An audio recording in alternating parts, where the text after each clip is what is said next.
Hello children, hope you're all doing well. Today, Mrs. Swathi is going to read a special story which is called as A Troublesome Dragon.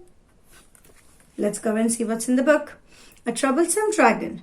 Once upon a time, in a faraway land, a king asked his advisors who can get rid of the dragon that's eating our food and scaring my people. The king's daughter, Princess Iris, said, "I'll get rid of the dragon, father."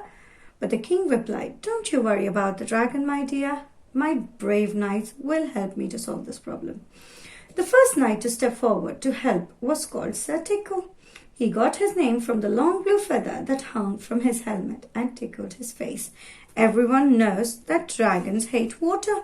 So Sir Tickle set off with a long hose to the dragon's cave, which was nearby hill. But the dragon saw Sir Tickle coming over. He pressed the button on his magic belt, and a cape covered him up.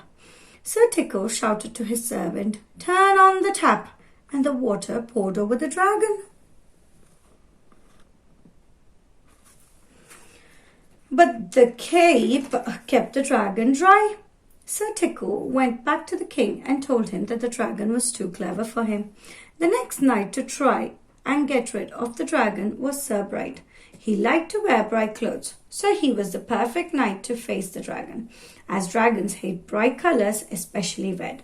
Sir Bright dressed from head to toe in red, and he even put a red coat on his horse. When the clever dragon saw Sir Bright trotting boldly towards him on his horse, again he pressed a button on his magic belt. This time, a pair of special glasses popped over his eyes, even when Sir Bright and his horse stood right in front of the dragon, wearing their bright red clothes. He wasn't bothered.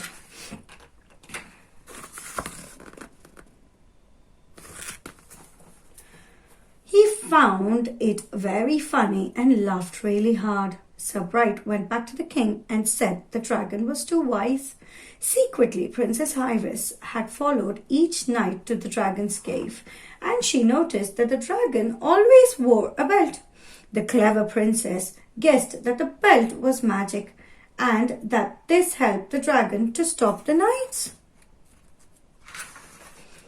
One night, Princess Iris crept out of the palace to the dragon's cave.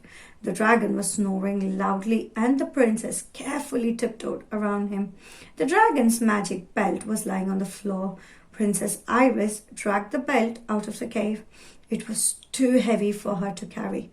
She pulled it into the field and buried it. Then Princess Iris went back to the palace and got the hose and put the red cape on.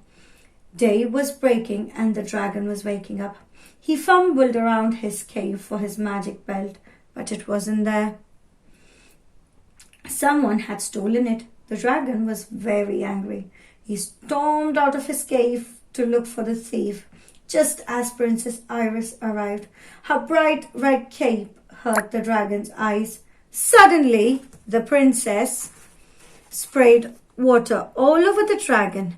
He was drenched. Not only did the dragon hate bright colors, he hated being wet too.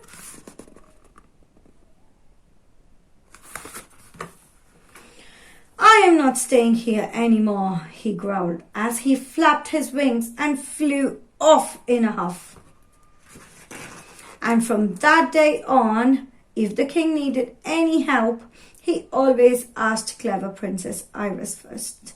The end. Wasn't that a lovely story?